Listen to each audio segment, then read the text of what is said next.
T'installes le tube de sel. Tu redresses la potence. Quand tu l'as bien droite, et je te parle de la potence, explique-moi le tourner, tu vas resserrer la vis du dessus. Celle-ci, ça va te permettre de resserrer le tout et d'éviter que tu aies un petit jeu entre ta fourche et ton cadre. Ça, vous êtes une paire à m'envoyer des messages en me disant « Ouais, il y a du jeu, ça va pas bien !» Bah ouais, c'est juste ça mon copain. Alors tu dévisses d'abord la potence, histoire de dire qu'elle bouge bien, et tu resserres. Et regarde là, tu peux serrer. Hein. C'est normal, c'est pas fait d'usine. Tu le fais, tu tournes un peu le guidon comme ça pour que tu se mettes en place et tu resserres. Voilà, et là ça bougera plus. Et après tu peux resserrer la potence. Voilà. Tu dévisses les 4 vis de la potence, tu fous le guidon et puis tu resserres. Si tu regardes bien, les garde-boue ils sont pas installés, enfin du moins montés. Alors tu prends la plaque, ça c'est le garde-boue avant, c'est le plus court. La plaque qui part en équerre comme ça, tu viens la positionner en dessous et dedans t'as mis des vis couleur chrome. Là t'as l'avant, il est monté comme ça. Et là t'as l'arrière, tu vois c'est pas la même pointe de fixation, elle est arrondie celle-ci, puis l'arrière tu le vois tout de suite il est plus grand. À l'avant t'installes le phare avec la même vis que pour fixer ton magnifique garde-boue de la marque Brun. Et pour le fixer à l'arrière, eh ben, tu mets une vis, la rondelle de Bistacoin en plastique, le garde-boue tu rentres à travers le cadre, tu vas remettre la rondelle en plastoc et tu visses le tout. Alors dessus, là et là. Et voilà, le bordel, il est monté. Tu retournes le biclou, tu vas à l'arrière, ici au niveau du cadre, et tu vas récupérer un fil. C'est le fil de la lumière. Et ben, t'as qu'à le raccorder en faisant correspondre les flèches. Voilà. Avant de colçonner le câble, on va venir dévisser le côté là de la roue. Là où il y a le dérailleur. Ça, tu vas pouvoir y claquer ta protection de dérailleur, et puis après, tu resserres. Et maintenant, on peut colçonner notre câble de lumière. On va installer les pédales, alors fais bien gaffe, L c'est gauche, R c'est droite. Alors je suis mort de le dire, hein, mais voilà, je reçois tous les semaines des gars qui ont foiré le filetage de leur pédalier parce qu'ils ont saqué dedans, alors que c'était pas la bonne pédale. Faites bien gaffe les gars. Puis tu tournes dans le sens de la flèche, enfin voilà, on peut vraiment pas se tromper. Hein.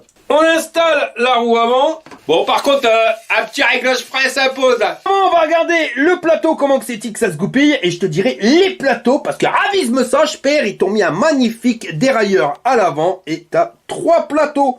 Donc 3 plateaux plus 7 pignons. Ça nous fait 21 vitesses. Alors pareil, encore, pour un vélo pas cher, bah tu le trouves pas sur des vélos qui coûtent une blinde. C'est ça qui me fait rire. Et un dérailleur avant sur un VTT, c'est pas une mauvaise chose, parce que ça va te permettre d'avoir une bonne démultiplication. C'est-à-dire que t'auras de la vitesse choucroute, mais il sera aussi de la vitesse de pointe, et ça c'est génial. Surtout quand tu dois faire des franchissements, t'évites d'en chier comme un russe. Pour pas salir ta pantalon de smoking, on t'a mis une flasque en plastique, et on récupère les manivelles Prowell en métal forgé. Au niveau des pédales, les Catadiop pour être homologués PTT, avec des crampons sur la pédale en métal. Alors ça c'est pas la meilleure, hein. Ta godasse elle a quand même tendance à déraper. Au niveau des Catadiop, je les ai pas installés, mais tu as vu c'était fourni avec, donc un Catadiop à l'arrière et un Catadiop à l'avant. Là maintenant on va pouvoir aller voir la batterie. Donc ce qui change par rapport à l'ancien modèle, c'est que le contrôleur ils te l'ont mis là et terminé la verrue qu'on retrouvait directement sur l'avant du cadre. En plus c'était complètement stupide, il était direct aux projections de boue ou de cailloux. Et ben maintenant c'est terminé, c'est protégé directement dans le socle de la batterie. La batterie, la voilà. Estampillé du HOTS, alors ici tu retrouves la clé pour pouvoir verrouiller la batterie, hein, ça ne te servira pas à allumer le vélo. Les clés tu vas les retrouver ici directement au cul de ta batterie. Là les pépions pour donner le courant. C'est à la retourne, tu vas voir qu'ici tu as un bouton marche arrêt et le petit pépion en silicone pour pas que t'aies de brin qui rentre dans le port de charge. Et puis si tu arrives bien au-dessus, et ben ils t'ont mis, ah ouais mais il faut appuyer sur le bouton marche arrêt, un témoin de charge.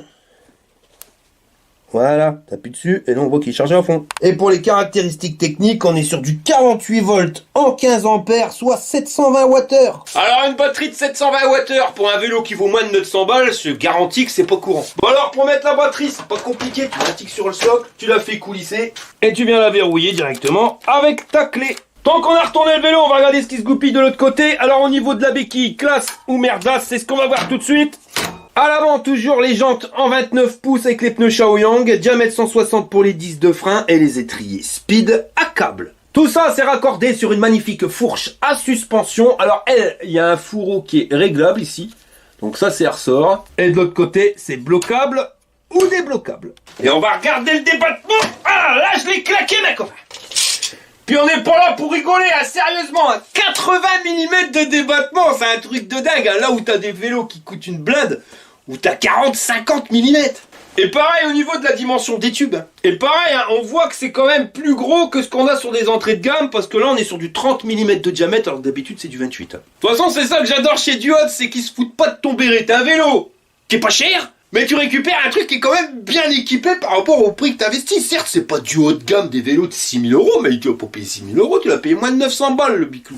Et il est mieux équipé que certains vélos à 1500, 2000, 2500 balles. J'y avais mort. On arrive au pédalier, donc ici, le capteur, c'est pas un capteur de couple, mais un capteur de pédalage. C'est-à-dire que tu seras pas obligé d'appuyer sur les pédales pour accélérer le machin. Non, t'as juste à les faire tourner. Donc que t'appuies ou que t'appuies pas, le bordel il va se mettre en route. Au niveau de la lumière, on est sur un lenticulaire, 4 lenticulaires LED, avec l'effet Catadiop qui est à l'intérieur pour pouvoir être homologué PTT. Et on arrive ici au guidon qui fait 67 cm d'un bout à l'autre. Alors au niveau des poignées, tu vois, c'est des poignées mi-mou, mi-dur.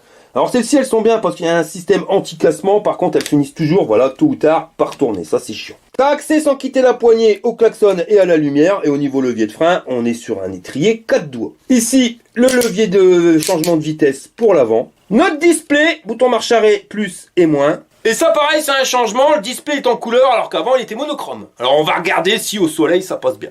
Là t'as de la place pour mettre le support de téléphone portable.